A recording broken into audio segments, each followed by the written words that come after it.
देवर्षि नारद जी ने पूछा व्यास जी से, आपने जगत कल्याण के लिए 4 वेदों का विभाजन किए, 17 पुराणों का निर्माण आपने किया, 18वें का नहीं किया था, 17 पुराणों का कर दिया था निर्माण, स्मृति बनाई, धर्मशास्त्र बनाए, महाभारत की आपने रचना की, फिर आपके मन में इतनी अशांति क्यों? व्यास जी ने नारद जी से कहा, मैं भी नहीं समझ पा रहा कि मैं इतना दुखी क्यों हूं, आप बताइए देवर्षि नारद। तब नारद जी ने बताया, किम्बा भागवता धर्मा न प्रायेण निरूपिता। 17 पुराण आपने बनाया, लेकिन उसमें भागवत धर्म का आपने उपदेश नहीं किया। वैसे ही लोग भटके हुए हैं, 33 करोड़ देवता हैं, कोई कहता है इनकी पूजा करो, कोई कहता है इनकी पूजा करो, कोई कहता है इनकी कथा सुनो, कोई कहता है पुराण कराओ। संसार के प्राणी वैसे भ्रमित हैं और आपने 17 पुराण बनाकर और भ्रमित कर दिया। कोई ऐसा एक ग्रंथ बनाइए जिसमें एक मार्ग हो, एक लक्ष्य हो, उन परम पुरुष की महिमा का वर्णन हो, जिसमें भगवान का जन्म भी होता हो, बाल लीला भी होती हो, भक्तों के प्रति चरित्र भी होते हो। ऐसे ग्रंथ का आप निर्माण करिए, क्योंकि भगवान के प्रिय जो भक्त होते हैं वो भगवान के विषय में ही सुनना चाहते हैं, बोलना चाहते हैं, देखना चाहते हैं। भगवत अतिरिक्त तो किसी चर्चा को नहीं सुनना चाहते। जैसे हंस केवल मानसरोवर के जल को पीते हैं, मोती खाते हैं, न कि कीचड़ वाले जल युक्त तालाब में कभी रमण करते हैं, उसी प्रकार से भगवान के प्रिय भक्त भी हैं।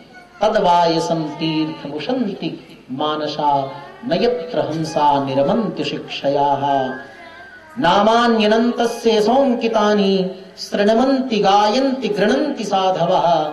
इसलिए उनके अनुकूल एक दिव्य ग्रंथ का निर्माण आप करिए। तब व्यास जी पूर्व दिशा की ओर बैठे, समाधि लगाई और श्रीमद् भागवत का निर्माण करते हैं। नारद जी ने बताया व्यास जी से, अपनी पूर्व जन्म की कथा भी बताई। मैं भी ये वीणा लेकर त्रिलोकी में भ्रमण कर रहा हूं, ऐसे नहीं। भगवान ने मुझे वीणा दिया, ऐसे नहीं। जब संत की कृपा हुई तब भगवान की कृपा हुई। मैं तो पूर्व जन्म में दासी पुत्र था। मेरी माँ लोगों के घर में झाड़ू बहाड़ू लगाती और बर्तन धुलती थी। मुझे जब संतों की सेवा में लगा दिया, मैं 5 वर्ष का था। संतों के आश्रम में मैं झाड़ू लगाता, जल लाता, लकड़ी लाता, पुष्प फूल लाता। जब सत्संग होता तो मैं समझता नहीं, लेकिन मौन होकर बैठा रहता। चातुर्मास करके जब संत जाने लगे तो उनके चरणों में गिर पड़ा। क्या मुझे इस जन्म में भगवान का दर्शन नहीं होगा? संतों ने कहा होगा, लेकिन एक क्षण के लिए होगा। संतों ने मुझे एक मंत्र दिया, उस मंत्र का मैं जाप करने बैठता तो मेरी माँ सोचती मेरा बेटा कहीं साधु नहीं बन जाए, तो आकर भजन में व्यवधान डालती। क्रम चलता रहा। एक दिन माँ को सर्प ने डस लिया, मृत्यु हो गई। उसका सारा क्रियाकर्म करके मैं उत्तराखंड की ओर चला।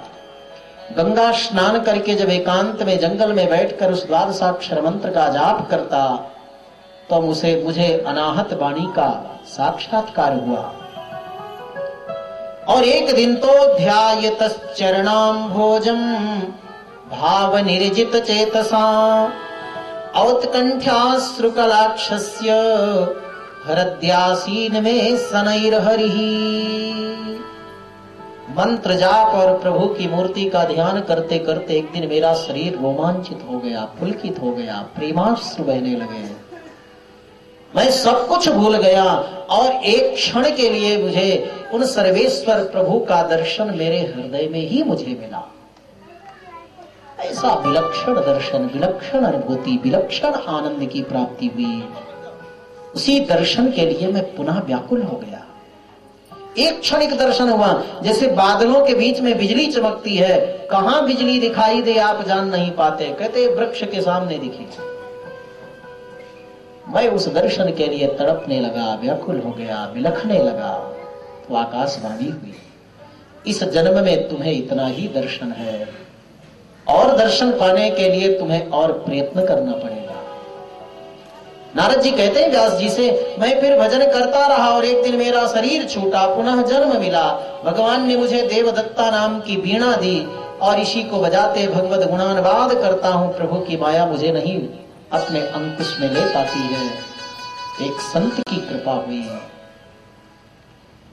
नारद जी कहते हैं एक संत की कृपा हुई, मंत्र मिला मुझे और उसकी साधना किया तो मुझे भगवान की देवदत्ता वीणा मिली और आज मैं त्रिलोकी में भ्रमण कर आनंद की अनुभूति कर रहा हूं। तो जैसे नारद जी के ऊपर संत कृपा हुई, वैसे वेद व्यास जी के ऊपर भी देवर्षि नारद की कृपा हुई। तो व्यास जी ने श्रीमद् भागवत कथा लिखना प्रारंभ करते हैं। भागवत के पहले महाभारत की रचना किया था व्यास जी ने। तो जिस प्रसंग में आप पहले रहते हो वही बार बार याद आता है। व्यास जी ने भी भागवत में कई जगह महाभारत के प्रसंग लिए हैं। यहां पर भी वही स्थिति है। जिस समय महाभारत युद्ध चल रहा था, भगवान की कृपा पांडवों पर कितनी बड़ी थी। भगवान पांडवों के लिए दूत बन करके जाते हैं। अर्जुन का रथ चलाना कोई बड़ी बात नहीं थी। भगवान नीचे बैठते हैं, अर्जुन ऊपर बैठता है रथ में। और जब रथ चलाना होता है तो अर्जुन अपने पैर से भगवान के पीठ में इशारा करता है, रथ आगे ले चलो। और जब रथ रोकना होता है तो अर्जुन अपने पैर से भगवान के पीठ में इशारा करता है, रथ रोको। अर्जुन को ऊपर बैठाते हैं, भगवान नीचे बैठते हैं। भगवान अर्जुन के पैर का स्पर्श भी सहन करते हैं, दूत बनकर जाते हैं। किस लिए? क्योंकि ये सब भगवान के चरणाश्रित थे। पल पल रक्षा भगवान ने पांडवों की है। और जिस समय धराशायी होकर दुर्योधन जमीन में पड़ा था तो अपने मित्र अश्वत्थामा से कहा, मेरी अंतिम इच्छा है कि पांचों पांडवों का सिर काट कर ले आओ। अश्वत्थामा पांडवों को तो नहीं पाया, लेकिन पांडवों के 5 पुत्रों को सोते हुए सिर काट कर ले गया, दे दिया। दुर्योधन ने 5 के सिर चूर कर दिए हाथ में लेकर। तब पश्चाताप किया दुर्योधन ने, पांडवों का सिर नहीं, क्योंकि भीम का सिर मेरे हाथ से चूर्ण नहीं हो सकता था। तुमने तो पांडवों के पुत्रों को मार दिया। पुत्रों को मृत देखकर द्रौपदी बिलख पड़ी। उस आतताई को पकड़ने के लिए भगवान कृष्ण को साथ लेकर अर्जुन चले। सामने प्रत्यक्ष देखा तो वह अर्जुन के अंदर प्रत्यक्ष दोष दिख रहा था। अश्वत्थामा को अर्जुन ने पकड़ लिया। दोनों ओर से ब्रह्मास्त्र चले, दोनों ब्रह्मास्त्रों को संभाल लिया अर्जुन ने। पशु की तरह खींच करके शिविर में ले गए। माताओं के अंदर कितनी करुणा होती है, देखते बनता है। द्रौपदी का हृदय विलख पड़ा, मुच्यताम मुच्यताम ऐसो, छोड़ दीजिए इसको। जैसे आज मैं पुत्र के बिना रुदन कर रही हूं, वैसे आपकी गुरुमाता भी रुदन करेगी अगर इसका वध आप कर दोगे। युधिष्ठिर जी ने भी कहा छोड़ दो, लेकिन भीम ने कहा छोड़ना नहीं, इसका वध करना है। नकुल सहदेव ने कहा इसको छोड़ो मत, 5 बालकों का वध किया है। तब भगवान कृष्ण कहते हैं, अर्जुन तुमको हमने गीता पढ़ाई है, आज देखते हैं तुम्हारा ज्ञान कहां तक पहुंचा है। परीक्षा तुम्हारी ले रहा हूं। बालकों का वध करने वाले को आतताई कहते हैं, विष देकर मारने वाले को आतताई कहते हैं, सोते हुए को मारने वाले को आतताई कहते हैं। ऐसे आतताई का वध करने में कोई पाप नहीं। लेकिन याद रखो अर्जुन, गलत कार्य करने वाले उस पतित ब्राह्मण का भी शारीरिक वध नहीं करना चाहिए। भगवान एक तरफ कहते हैं कि आतताई है लेकिन इसका शारीरिक वध नहीं करना, और एक तरफ कहते हैं आतताई है इसका वध करना है, अर्थात मारना भी है और छोड़ना भी है। कितनी कठिन परीक्षा ली भगवान ने। लेकिन अर्जुन भगवान की गीता अच्छी तरह पढ़ी थी। अश्वत्थामा के केसों को मोड़ दिया, चमचमाती हुई मणि निकाल लिया, अस्त्र छीन लिया, धक्का देकर अपने शिविर से निकाल दिया। बोले पतित ब्राह्मण का यही वध है।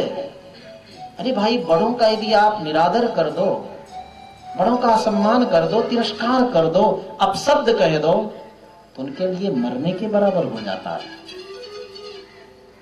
एक तरह से उनका वध हो गया। अश्वत्थामा तताई था, लेकिन उसका शारीरिक वध नहीं, इतना अपमान कर देना ही उसका वध है। भगवान ने पीठ ठोकी अर्जुन की और कहा, तुम गीता पढ़ने में सफल हो गए, तुम अपनी परीक्षा में पास हो गए। अश्वत्थामा का वह अमर्ष, वह क्रोध शांत नहीं हुआ, वो बदले की भावना शांत नहीं हुई। भगवान कृष्ण रथ पर विराजमान हो चुके हैं, द्वारिका जाने वाले हैं। पांचों पांडव, द्रौपदी, कुंती मां विदाई दे रही हैं भगवान कृष्ण को। कुंती मां भगवान कृष्ण की बड़ी सुंदर स्तुति की है। भागवत में जगह जगह स्तुतियां हैं, इसीलिए भागवत की इतनी महिमा है। 100 बार भी सुनो तो भागवत सुनने से कोई तृप्त नहीं होता, क्योंकि इसमें प्रत्येक अध्याय में स्तुतियां हैं कि कृष्ण कृष्ण महायोगिन देव देव जगतपते कृष्णाय वासुदेवाय देवकी नंदनाय चा नंद गोप कुमाराय गोविंदाय नमो नमः। नमः पंकजनाभाय नमः पंकजमालिने नमः पंकजनेत्राय नमस्ते पंकजांघ्रये। नंद के पुत्र, देवकी यशोदा को आनंद देने वाले, हम सबको परमानंद देने वाले, हे गोविंद, हे गोपाल, हे कृष्ण, हे कमल पुष्प के समान मुखारविंद वाले, हे कमल दल के समान नेत्र वाले, हे कमल की माला पहनने वाले, हे कमल प्रिया कमला अर्थात लक्ष्मी को हृदय में बैठाने वाले, हे कमल दल के समान कोमल सुंदर चरणार विंद वाले, श्याम सुंदर कृष्ण, हम आपको बारंबार प्रणाम करते हैं, नमन करते हैं। स्तुति से प्रसन्न होकर कन्हैया ने पूछा मां कुंती से, वरदान मांगो, क्या चाहती हो हुआ।